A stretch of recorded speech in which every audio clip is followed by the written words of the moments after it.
자, 61쪽 독서입니다. 읽기 본질, 이번에 읽기의 요건 아무것도 아니고요.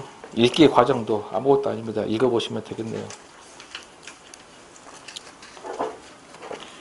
그 다음에 63쪽 글의 독해. 이것이 이제 뭐를 좀 알 필요가 있냐면, 이번에 중심 문장과 뒷받침 문장이 있죠. 그죠? 3번에 중심 문장이 뭐고 4번에 뒷받침 문장이 뭐라는 게 나와 있어요. 자, 중심 문장을 보시면 1번 보면 범위가 넓고 추상적이고 일반화된 문장이라고 했고, 4번에 뒷받침 문장을 보세요. 세부적이고 구체된 문장이라고 했죠. 중심 문장이 추상적 일반화된 문장이죠. 그러면 다음 중 주제를 찾아라 그랬어. 주제를 찾으라 해갖고 지금 독해를 하고 있는 거야. 주제를 찾으라 했는데 3번에 1번 봐봐. 하나는 범위가 넓고 추상적으로 일반화된 문장이야. 4번 나머지 하나는 세부적이고 구체적이고 둘 중 하나가 애매해. 하나는 더 구체적이고 하나는 더 일반적이야. 그럼 뭐가 더 주제다고? 더 일반화된 거. 더 넓은 범위가 주제다 이겁니다. 그렇죠? 그래서 거기 있는 중심 문장이 주제인데 이것은 더 넓은 범위다. 일반화된 문장이다. 그렇게 하시면 되겠네요. 실제로 이런 이론이 중요한 게 아니고 문제를 풀고 이렇게 틀렸거나 맞추거나 하면 되는 겁니다. 그 다음에 64쪽에 5번 연결의 접속어가 있는데요. 연결의 접속어는 국회직과 법원직에서는 반드시 자주 나오는 편이고요. 일행직은 거의 안 낸 지가 좀 됐네요. 있죠? 근데 65쪽입니다. 3번 장문이 있어요. 장문 1번 쓰기 위해서 제일 중요한 게 뭐냐면 주제 설정을 제일 먼저 하죠. 그죠? 주제 설정을 제일 먼저 하구나. 그리고 옆에 봐. 주제 설정, 재료 수집과 선택, 개요, 구성 및 개요 작성 있죠. 요거 세 개를 묶어서 계획하기라고도 하는군. 이 정도만 하시면 되겠네요. 글을 쓸 때 제일 먼저 하는 게 뭐야? 주제 설정을 제일 먼저 하고 주제 설정, 재료 수집 선택, 개요 작성 이거 묶어서 계획하기라고 하거나 이 정도만 하시면 되겠네요.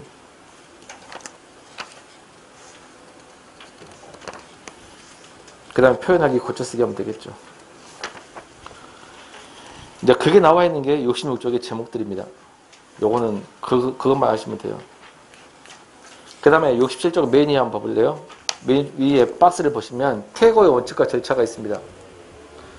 태고가 고쳐쓰기를 태고라 그래요. 원칙 보면 1번 첨가의 원칙 밑줄, 2번 삭제의 원칙, 3번 재구성 원칙 뭐 이 정도만. 그러니까 태고를 할 때 빠진 거를 첨가하라, 삭제 쓸데없는 걸 빼라, 재구성 다시 짜 맞춰라 이 정도. 2번 절차 보세요. 빨간색 밑줄. 전체에서 부분으로 고쳐 쓰는 것이 일반적이다 하지 말고 전체에서 부분으로 고쳐 쓴다 이렇게. 고쳐 쓰기는 전체에서 부분으로 하니까 맞춤법 띄어쓰기는 맞춤법 띄어쓰기 고치는 것은 전체에 들어가는 거예요. 부분이에요. 부분이죠. 맞춤법 띄어쓰기는 맨 마지막에 하는 것이지 제일 먼저 하는 게 아닌. 뭐 이 정도 하시면 되겠네요. 그 다음에 밑에 67쪽에 단락 구성 원리에 보면 1번에 일반적 진술과 구체적 진술이라는 게 있는데 일반적 진술은 더 넓은 범위, 니은 구체적 진술은 더 좁은 범위. 이게 기억의 일반적 진술이 주제다, 중심 문장이다. 이렇게 아시면 되겠네요. 2번 단락 구성 원리에서 통일성 원리, 통일성이라는 단어만 외워두세요. 통일성이 뭐냐면 덧붙여 보세요. 통일성이란 글이 처음부터까지 하나의 주제, 거기 밑줄. 하나의 주제에 대하여 밑줄. 그러면 시험 볼 때 이렇게 나와요. 다음 거를 고쳐 쓰고자 한다. 잘못된 건 골라라 라고 했거든. 근데 기억 문장은 통일성의 어긋남으로 삭제한다 라고 했을 때 통일성의 어긋남으로 그 말은 뭐냐. 하나의 주제에 맞지 않으므로 이겁니다. 이게 통일성의 어긋남으로 그 말은 주제에 맞지 않으므로 라는 뜻이다 그 말이야. 그래서 통일성이란 말 뜻만 알아두시면 되겠네요. 그렇죠? 그 다음 단계에서 단락 구성 방식 보면 1번 두 갈씩이라는 게 있죠. 이건 밑줄 쓰지 말고 그냥 두 갈씩은 주제가 맨 앞에 있는 거, 머리도 자거든요. 주제가 맨 앞에 있을 때 두 갈씩. 2번 미갈씩은 꼬리 밑자를 써요. 주제가 맨 뒤에 있을 때 미갈씩. 3번 중갈씩은 좋지 않은 글입니다. 주제를 중간에다 가운데다 놔두면 되겠어? 4번 양갈씩은 맨 앞과 맨 끝에 같이 있는 것. 그렇죠? 5번 열거식은 첫째 어쩐다, 둘째 어쩐다, 셋째 어쩐다 이렇게 되는 것이 열거식입니다. 이거는 어쩔 때 아셔야 되냐면 뭐 이런 겁니다. 단락을 재배치할 때, 문단수서 재배치할 때 두 가지식으로 재배치하라. 미괄식으로 재배치하라. 이때 써먹는 거예요. 두 가지식으로 재배치하라. 그러면 주제를 맨 앞으로 빼라. 이런 뜻입니다. 그 정도만 아시면 되겠네요. 그 다음 70쪽 단락과 단락 간의 관계. 여기서 용어 정도만 아시면 되는데요. 1번 원인과 결과 줄여서 인과 그러죠. 원인과 결과 인과. 앞에가 원인이고 뒤에 결과인 것. 그렇죠? 그 다음 2번 주장과 근거. 주장을 하고 구체적인 근거를 대는 것. 3번 문제와 해결. 문제의 제시 또는 문제 원인. 해결 뭐야? 해결 방안. 4번 주지 상세화. 주지라는 게 뭐냐면 주장을 주지라 그래요. 주장을 주지라 그래요. 주장. 옆에 상세와 옆에 상술이 있죠. 상술이란 말은 상세하게 소술 줄임말이야. 상세하게 소술 줄임말이고 부여는 덧붙임, 보충, 첨가. 그렇죠? 그러면 상술과 부여는 같은 개념이라고 보시면 돼요. 첨가는 추가하는 겁니다. and. 알겠죠? 보충은 부여는과 같은 말이고요. 5번 원리 적용. 어떤 예를 들어서 적용하는 것. 이것을 원리 적용이라고 하는데 자, 시험에는 어떻게 나온가가 중요하죠. 시험에는 어떻게 나오냐면요. 어떤 글을 주고 글이 보면 글이 이렇게 있다.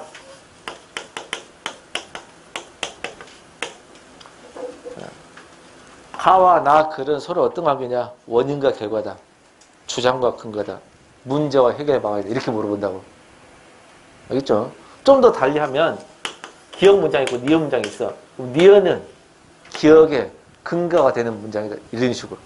알겠죠? 그래서 그 말만 이해하시면 되겠네요. 한 장 넘기면 대립 뭐야? 상반된 두 의견을 대립.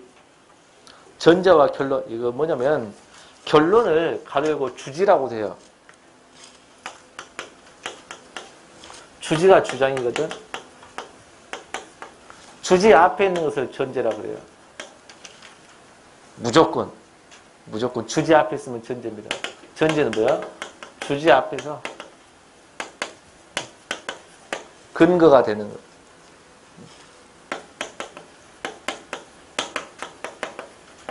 여기 전제 그래요.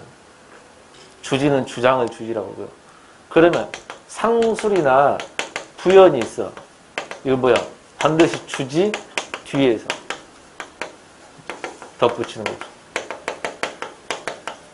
요것만 아시면 되겠네요.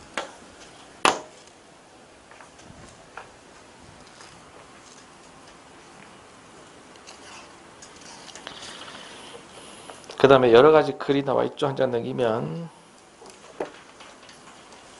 그 글에 어떤 글이 나오면, 그 내용 독해가 중요한 것이지, 이 자체가 중요한 건 아닙니다.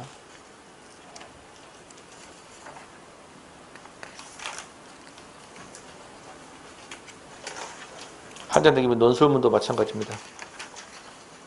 그 자체가 시험에 나오진 않아요.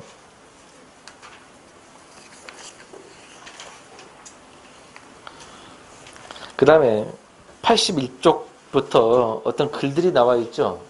이 글들은 학교 다닐 때 교과서에서 나왔던 글들입니다. 있죠. 근데 공무원 시험이 수능하고 다른 게 뭐냐면 수능은 학교 다닐 때 배웠던 설명문, 논설문은 절대 되지 않습니다. 근데 공무원은 이런 교과서에 있는 글이 간혹 잘 나옵니다. 이따금씩. 있죠. 그래서 차라리 저는 독해 자체가 아예 엄청 안 돼요. 그러면 이런 글들을 한번 읽어 놓는 것도 좋다는 것이지, 이 지문이 그대로 나온다는 것은 아닙니다. 운 좋으면 나올 수도 있고요. 알겠죠? 그래서, 독해가 잘 안 된 사람들 한 번씩 읽어보시라는 겁니다. 알겠죠?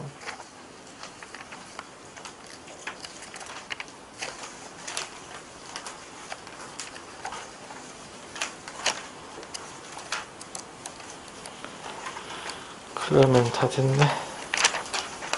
이제 문학 들어갑니다. 114쪽. 혹시 질문?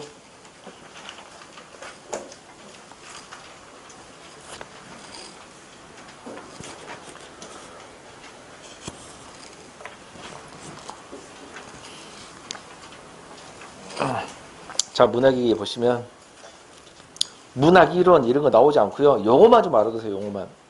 문학의 본질 일본 개연성 있죠. 개연성이란 말은 있음직한 일. 있음직한 일을 개연성 그럽니다.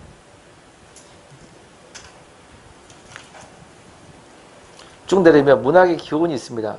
문학의 기원이 여러 가지 설이 있죠. 6번 발라드 댄스 밑줄. 발라드 댄스 밑주고 이게 우리나라 국문학의 기원설입니다. 국문학의 기원은 발라드 댄스.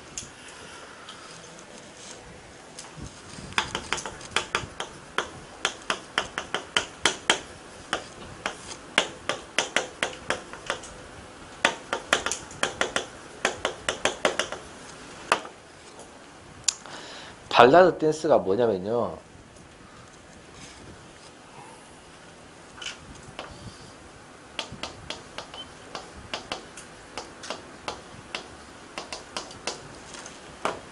제천 행사를 발라드 댄스라고 그래요.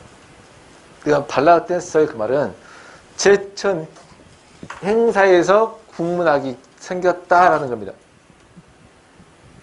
삼국지 위지 동의전의 편을 보면요. 삼국지라는 책을 보면 예를 들면 부여라는 나라에서 뭐 용고라는 제천 행사가 있었고 예 동해에서 뭐 무천이랑 있었고 뭐 고구려 뭐 동맹이라는 제천 행사가 있었다 그래요.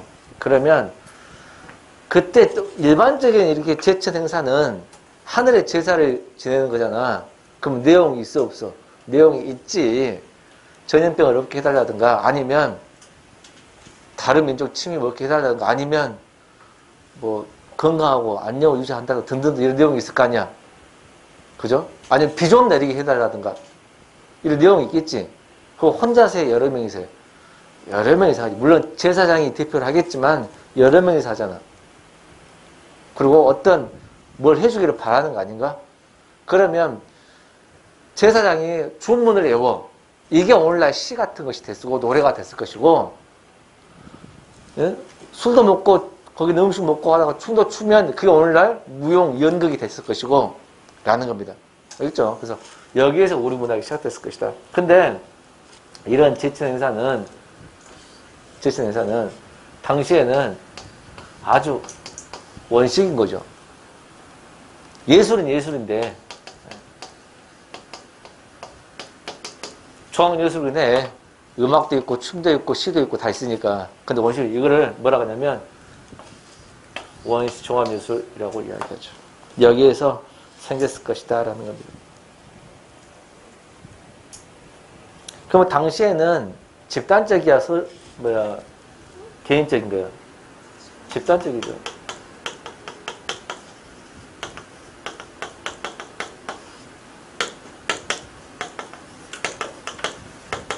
서사시 반대가 서정시인데요. 서사시는 어떤 사건을 서술한 거고요. 서정시는 개인적인 감정을 서술한 거예요. 알겠죠?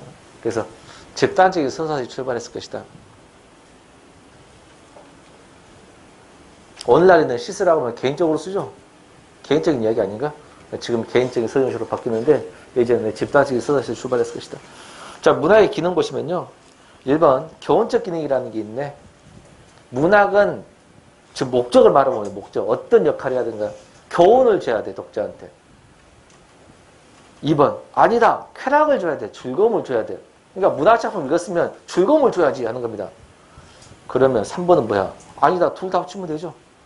교훈도 되고 즐거움도 주면 좋은 거 아닌가? 알겠죠? 그 종합적 기능을 밑에 당의정설이라고 합니다. 당의정 이게 뭐냐면요. 당이 뭐야? 당. 설탕 당자죠.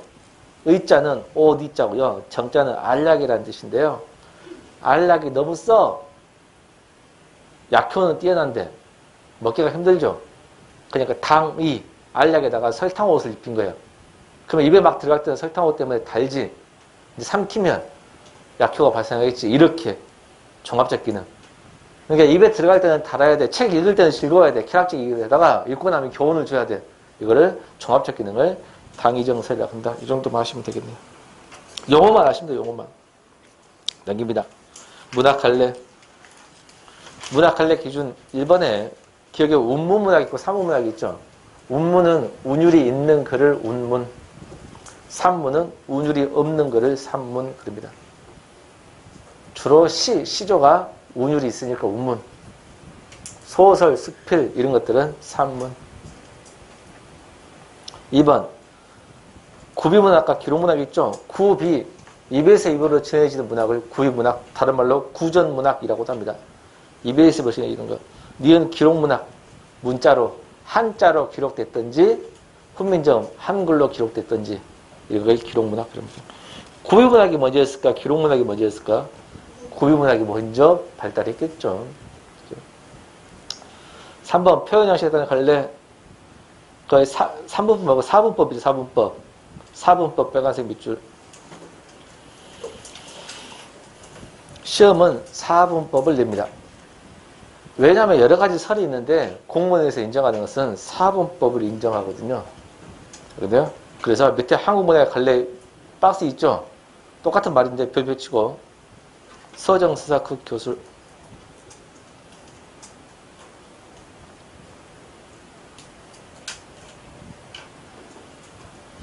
자, 시험에 어떻게 나올 수가 있냐라는 건데요.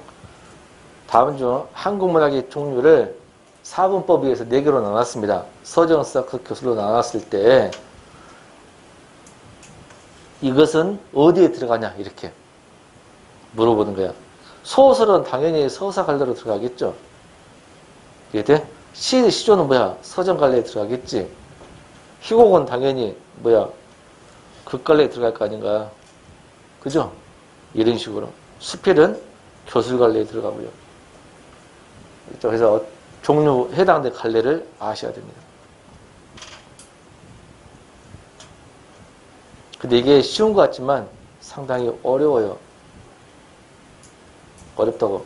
다시 시는 서정. 서정이 뭐야? 감정 소설했다고. 서사는 뭐의 줄말? 사건 소설했다고. 소설. 극은 연극 같은 거. 교술은 수필을 말하는데요. 좀 어렵습니다.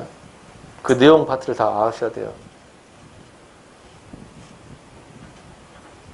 그래놓고 또 이해 못할까 밑에 서정사 그 교술 또 나왔어요. 여기 있죠.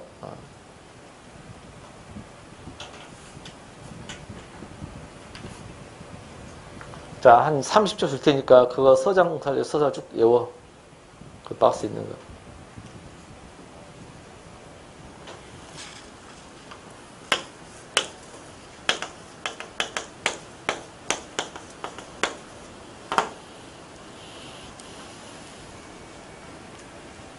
자, 이게 왜 어려운가를 설명해 줍니다. 자, 거기 드세요. 자, 여기 보세요. 우리나라 문학 종류를 4개로 나눴다. 서정 갈래, 서사 갈래, 극 갈래, 교술을 나눴다. 설명이 틀린 거 올라라 하거든. 잘 봐. 판소리는 극 갈래에 들어간다. OX. X입니다. 얼핏 보면 맞는 것처럼 보이거든요. 얼핏 보면 극 갈래인 것 같아. 아니에요. 어디로 들어간다고? 판소리계 소설. 이런 게 있거든요. 아, 판소리가 서사 갈래에 들어가구나. 굉장히 어렵죠. 쉬운 것 같지만 완전 또 놓치는 파트예요. 그러니까 시험에 나오면 그런 식으로 틀릴 수가 있다는 정도만 아시면 됩니다. 다른 건 필요 없어요. 그 다음 111쪽입니다. 3번 미적 범주. 빨간색 별표.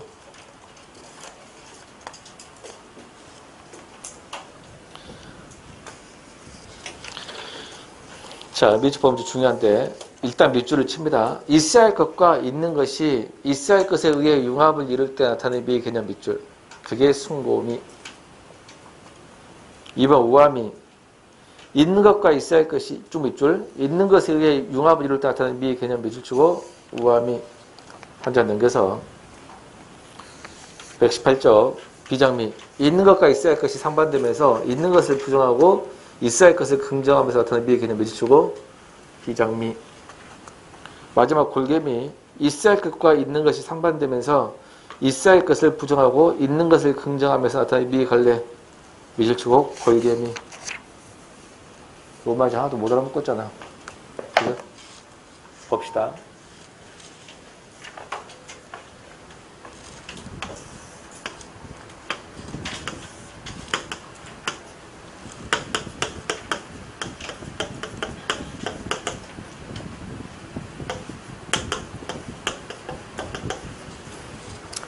문학의 4대 미라는 게 있어요. 4대 미라는 것은 문학 작품을 읽으면 4가지 아름다움을 느낀다라는 건데,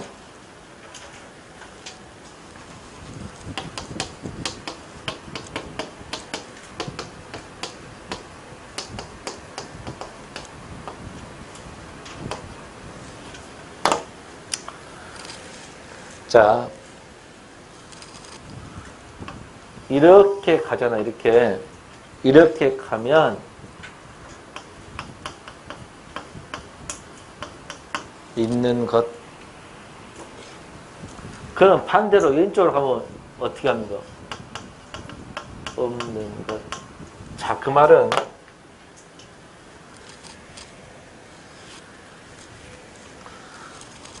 있는 것이란 말은 현실에 있다 그 말이야.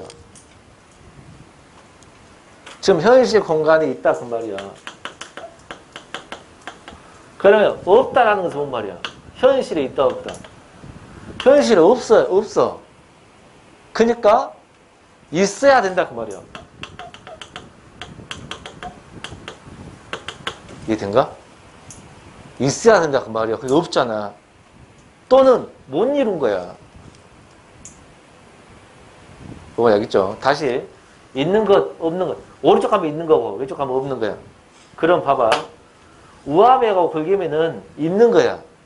우암이하고 골개미는 있는 거야. 현실에 있는 거. 순검의 비장미는 없는 거야. 현실에 있어야 되는데. 이제 이쪽으로 올라갑니다. 이렇게 위로 올라가면 융합 그래요. 아래로 내려가면 상반 그래요. 말이 어렵죠? 융합이란 말은 좋음, 조화를 이룬 겁니다. 좋음. 상반된다 그 말은 나쁨, 이런 뜻입니다. 자, 예를 들 테니까 한번 보세요. 금강산에 갔는데 금강산의 12폭포를 봤는데 너무 아름다워. 있죠? 너무 아름답습니다. 그냥 비단이 내려오는 것 같아. 막 12번 굽이치는데 더 굽이친 것 같고 진짜 아름답습니다. 자, 이거 좋은 모습 안 좋은 모습? 좋은 모습이니까 순검이야 우암이야. 좋은 모습이니까. 현실에 존재 아니면 현실이 없어. 현실에 존재하는 아름다움이지. 우암이가 느껴집니다. 그러면 우암이는 어떤 유유자적한 삶이라든가 자연 예찬이 있죠. 이런 것들이 주로 그렇죠. 유유자적한 삶, 만족하는 삶일 때, 자연 예찬할 때, 이럴 때가 주로 우암입니다. 그때 어떤 시인이 이런 시를 썼습니다. 언젠가 백마 타고 오는 총열 같은 사람이 있어가지고 이 광야에서 이 독립의 노래를 부르게 하겠다 라고 했습니다. 좋은 내용 안 좋은 내용? 다른 거 예를 듭니다. 어렵냐? 이거 대답을 못하면 안 될 텐데. 왜냐하면 이거는 외운다고 외우는 해결될 게 아니에요. 그렇죠? 예를 든 거 생략, 책에 있는 걸로 보겠습니다.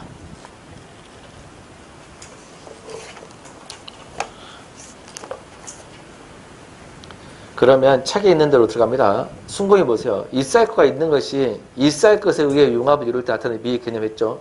따라서 이는 경건하고 엄숙한 분위기를 자아냄으로써 고고한 정신적 견지를 체험할 수 있게 하는 미의식. 자, 그게 이해가 안 되니까 이걸 믿으시고 외워야 됩니다. 이런 식이구나라는 거. 근데 이게 더 어렵습니다. 말하지만. 좀 읽히고. 인간의 보통 이해력으로는 알 수 없는 경이, 외경, 위대, 느껴지는 아름다운 밑줄. 순고비를 예를 들어 이해를 못 하시니까 봅시다.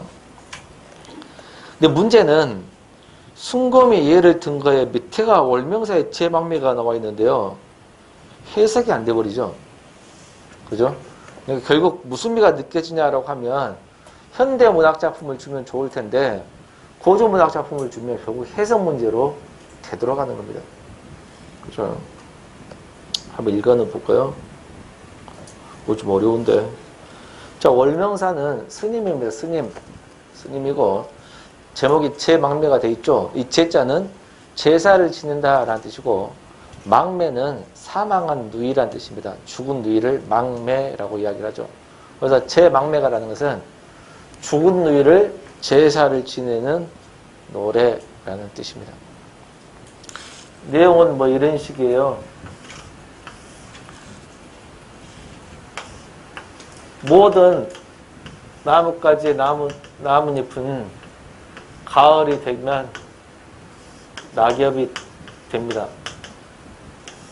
땅에 떨어지게 되어 있습니다. 그래가지고 거름이 되겠죠. 이게 자연의 원리입니다. 그러면 인간도 태어나면 죽어. 이제 불결하면 환생을 하거나 윤회사상이 될 거야. 불결한 올명사니까. 근데 내 누이는 아주 죽을 때가 아닌데 일찍 부는 바람에 가을바람이 너무 빨리 분 거야. 여름에 분 거야. 그 바람에 떨어져 본 거야. 죽었어. 너무 원통해. 그래서 내 직업이 승려이기 때문에 너 극락세계 잘 가라고 내가 기도를 드리겠다 그 말이에요. 자, 우리 나 죽고 나면 나중에 극락세계에서 너랑 나랑 다시 만나자라고 하는 내용입니다. 보겠습니다. 생사로는 그랬습니다. 생사로가 삶과 죽음의 길 이런 뜻입니다. 생사로는 삶과 죽음의 길은 예 이샴의 저이고 예는 여기입니다. 여기는 어디냐면 미수초고 이승이에요. 이승. 월명사가 있는 공간이죠. 여기 이샴에 여기 있기 때문에 저이고는 두려워하고 또는 두려워지고라는 거거든요. 저어하다란 말이 있습니다. 저어하다란 말이 두려워지다, 두렵다라는 뜻입니다. 그러니까 삶과 죽음의 길은 여기 이승에 있기 때문에 두려워지고 두렵고 두려워지고 나는 가나다 말도 못 다니고 가다니고 나는 가나다 밑줄 치고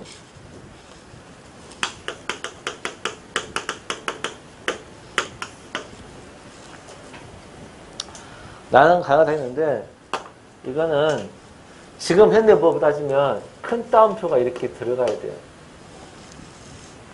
나 간다 그 말이야. 오빠 나 간다 그 말이야. 죽은 누이가 나 오빠 나 간다 어디 간다 저승 간다 그 말이야.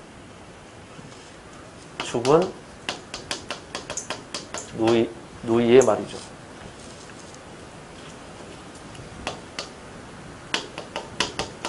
오빠 나 간다. 그러면 당연히 이 나는 죽은 누이가 되겠네요.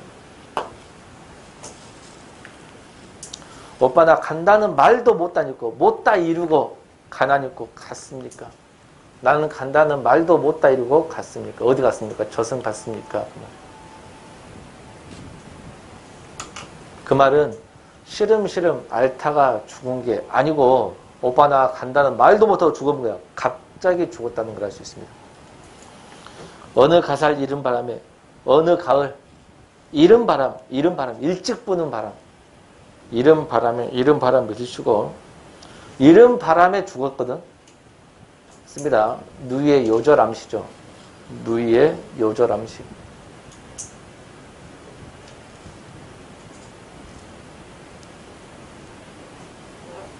요절암시.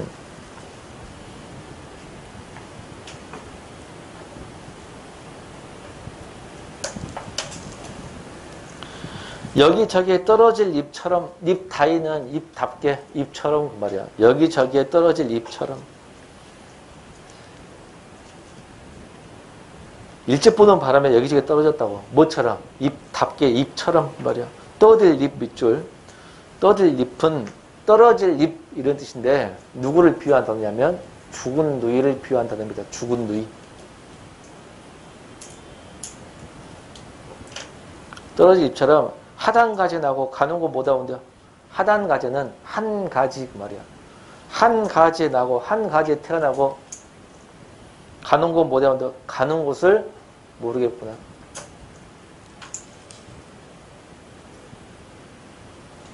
가는 곳이 어딘데?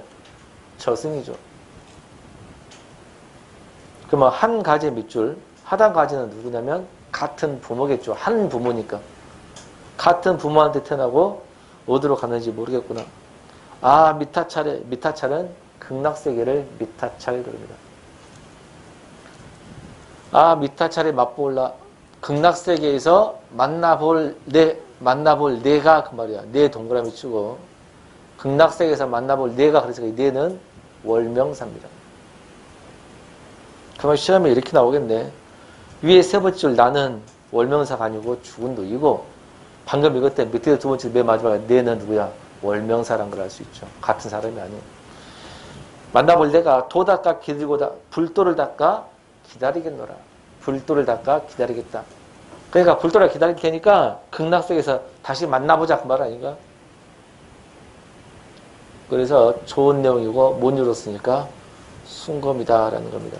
근데 이 자체를 이해를 하셔야 되는데 이걸 이해 못하면 어쩔 수 없이 그렇게 해야 돼요. 외경, 경의, 위대함 이러면 순검이, 엄숙한 분위기, 경건함, 순검 이렇게 하라는 거예요. 근데 그게 더 안 맞을 수도 있습니다. 상황에 따라서. 왜 안 맞냐? 출제자가 이렇게 낼 수 있거든요. 어느 가을 이른 바람에 여기저기 떨어진 잎처럼 한 가지 더 가는 거 모르겠구나. 여기만 밑줄 치면 순금이가 아니고 비장미가 돼버리거든요. 일단 2번입니다. 우함입니다. 근데 한번 설명했는데 내 방식이 안 되면 책대로 하는 겁니다. 2번 우함입니다. 있는 것과 있어야 할 것이 있는 것의 융합이다. 더비 기점. 따라서 이는 아름다운 형상 밑줄, 수려한 자태를 그려내면서 밑줄, 고전적인 기쁨과 멋을 드러내는 것이 밑줄. 아름다운 형상, 자태, 고전적인 기쁨, 멋을 드러내는 미식이구나. 이렇게. 자, 윤성대 만흥이라는 시가 있는데 한번 볼까요? 잠들고 혼자 앉아 먼 매를 바라보니, 잠은 술잔입니다. 술잔을 들고 혼자 앉아서 먼 매를 바라보니, 먼 산을 바라보니, 그리던 님이 오다 반가움을 일하랴. 그리워하던 님이 오다는 님이 왔다는 게 아니고요. 님이 온다 한들, 해석 중요합니다. 그리워하던 님이 온다 한들 반가움이 일하랴. 반가움이 이만하겠는가? 이런 뜻입니다. 그리워하던 님이 온다 한들 반가움이 이만하겠는가? 그 말은 님이 왔다는 게 아니고 그리워하던 님이 와도 반가움이 이만하지 않는다는 겁니다. 뭐가 더 반갑다고? 술잔 두고 혼자 앉아서 산 바라보는 게 훨씬 반갑다는 뜻이에요. 말씀도 우음도 아니어도 못내 좋아하느라. 말씀도 우음도 아니어도 밑줄. 주체 땡땡. 누가 말씀도 웃음도 안 해도 그 말이냐면 산, 매.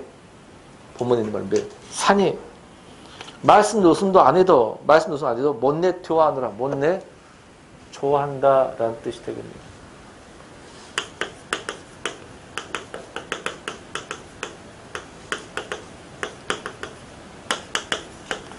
고전문학에서 좋다고 좋다가 있는데 좋다가 좋아하다 좋다 뜻이고요. 이 좋다는 막다 깨끗하다는 뜻입니다.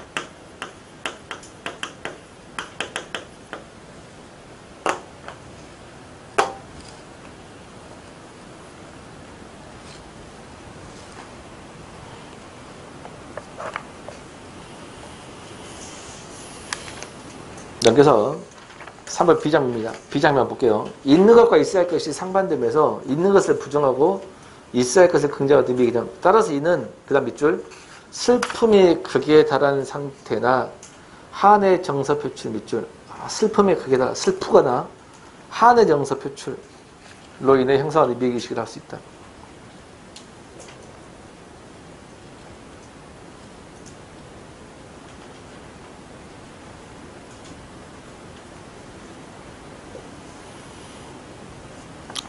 자, 김소월의 초혼이네요. 초혼이라는 말 뜻은 혼을 부른다라는 뜻인데 누가 죽었을 때 죄를 지내는 하나의 방식이죠. 죽은 사람의 이름을 부르는 겁니다. 알겠죠? 제목부터가 누가 죽었음을 알 수 있죠. 산산이 부서진 이름이여 허공 중에 헤어진 이름이여 불러도 주인 없는 이름이여 부르다가 내가 죽을 이름이여. 왜? 죽은 사람이라 대답도 없으니까요. 심중에 심증은 마음 가운데 마음속에 남아있는 말 한마디는 끝끝내 마저 하지 못했구나. 사랑하던 사람이 죽었네. 그죠? 마음속에 있는 말 한마디도 못하고 죽었네요. 그래서 비장미, 슬픔, 한정서 표출, 이게 비장미. 4번 골개미, 있어야 할 것과 있는 것이 상반되면서 있어야 할 것을 부정하고 있는 것을 긍정하며 나타나는 미의 관례로서 순검이야 드렸다는 개념이다. 따라서 밑줄 풍자나 해악, 익사를 부르는 밑줄, 어떤 교훈을 주고 나타나는 미시할 수 있다. 익살은 좀 웃긴 거고요. 풍자나 해역도 웃긴 건데 차이가 좀 있습니다. 풍자는 대상을 안 좋게 보고 웃음을 유발한 거야. 대상을 부정적으로 보고 웃음을 유발한 게 풍자고요. 해악은 대상을 긍정적으로 보고 웃음을 유발한 거야. 다시 풍자와 해악은 둘 다 똑같이 웃음을 유발하는데 풍자는 대상을 나쁘게 부정적으로 보고 웃음을 유발하는 것이고 해악은 대상을 나쁘게 보지는 않고 긍정적으로 보는 웃음을 유발한 것을 해악 그럽니다. 밑에 봉산탈춤 이 나왔네요.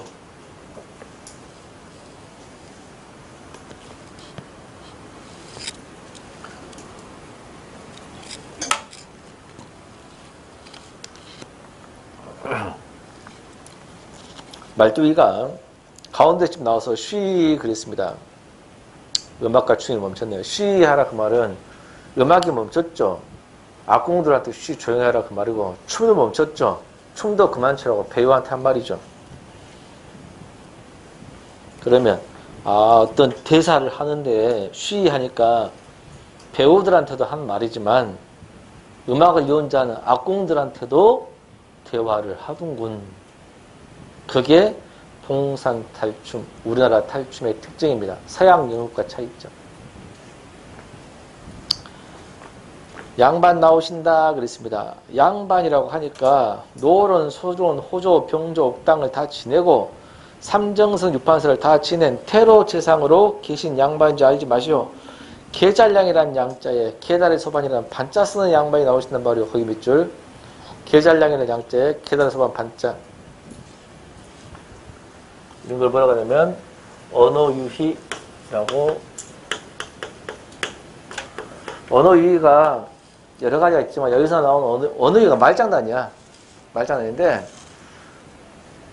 비슷한 단어 동음 이어갖고 말장난 하는 겁니다. 뭐 오렌지 갖고 오렌지를 먹은 지가 얼마나 오렌지 막 이런 겁니다. 이런 아재 개그 일명. 이게 대표적인 언어유희인데 언어유희가 그것만 있는 건 아닌데 일단 그 정도만. 그러면 양반이 나온다 했는데 계잘량이라는 양자에 계달소반 반자 이런 양반이 나온다 그 말이야. 웃기죠? 그러니까 골개미입니다. 근데 그 양반을 좋게 보고 안 좋게 보고 안 좋게 본다는 걸 알 수 있습니다. 아직까지는 알 수 없지만 양반을 안 좋게 보고 하기 때문에 해악보다는 풍자에 가깝습니다. 골개미는 확실하고 풍자에 들어간다. 그러면 해악 같은 경우는 흥부전 보면 흥부가 너무 가난해. 가난을 묘사한 장면이 너무 웃겨. 그럼 흥부가 나쁜 건 아니거든. 이런 게 풍자가 아니고 해악이라고 하면 되죠. 그렇죠? 혹시 질문?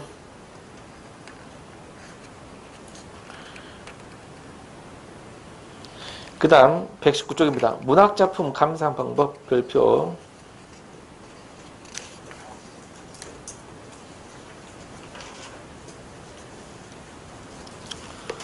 문학작품의 감상 방법을 보시면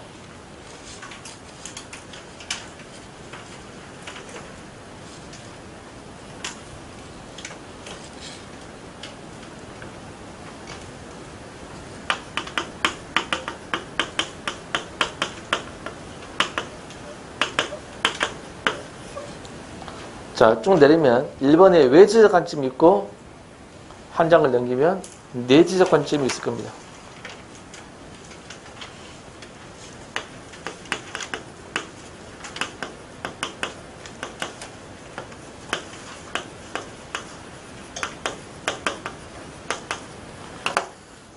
자, 문학작품을 감상을 하는데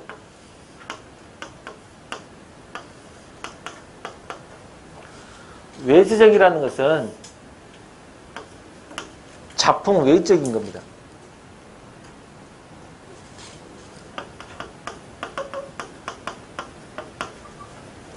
내적이라는 것은 작품만, 오직 작품 안에서만, 오직 작품 안에서만 작품만 평가하는 것을 내지적 관점 그립니다. 그러면 작품을 벗어났다는 것은 뭘 판단하냐면 작품과 작가의 관계를 따지거나 작품과 현실과의 관계를 따지거나 작품과 독자의 관계를 따진 것이 외지적 관점입니다. 그러면 내지적 관점은 오직 뭐만 평가해? 작품 안에서만 평가하는 거거든요. 자, 작품과 작가의 관계를 따지는 겁니다. 그러니까 누가 썼기 때문에 어떻게 평가하겠다라고 하는 게 외지적 관점인데, 이런 것을 표현론, 현실 관계를 따진 것을 반용론, 독자 관계를 따진 것을 허용론이라고 이야기를 합니다.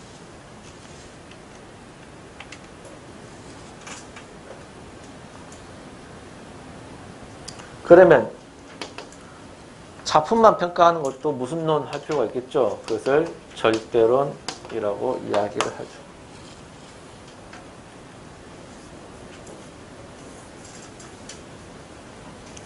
자, 어떤 시인이 님은 같습니다. 사랑하는 나이님은 같습니다. 라고 했습니다. 그러면 내지적 관점으로 해석을 하려면 님은 같습니다. 사랑하는 나이님은 같습니다. 그러면 작품 한 사람 내지적으로 평가하려면 말하는 사람이 존댓말을 쓴 걸로 봐서 여자네요. 여자 화자가 님이 갔으니까 떠나버린 사람에 대해서 안타깝고 그리워하는 내용을 쓰고 있군 라고 하는 게 내지적 관점입니다. 여기서 중요한 게 시에서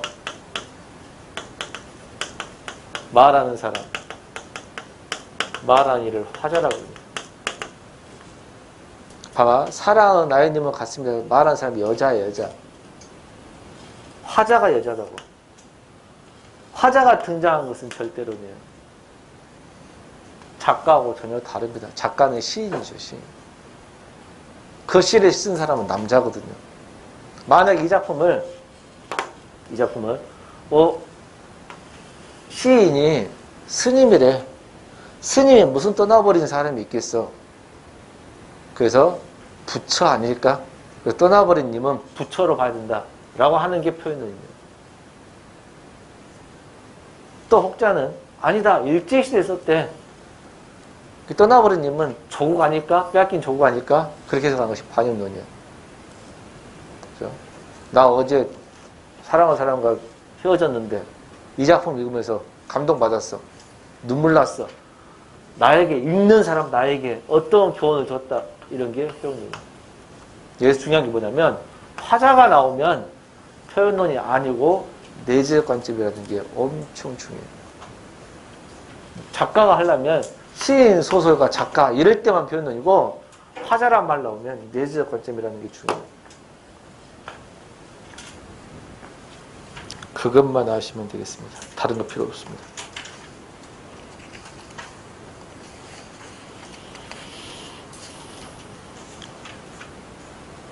그 다음 121쪽 문해사조 비평이 있죠. 문해사조는 안 하셔도 됩니다. 이제 쉬는 시간 끝나고 나면 125쪽 수사법을 할 텐데 수사법은 엄청 중요합니다. 알겠죠? 별표를 치시고 쉬는 시간 끝난 다음에 수사법 하겠습니다. 쉬었답니다.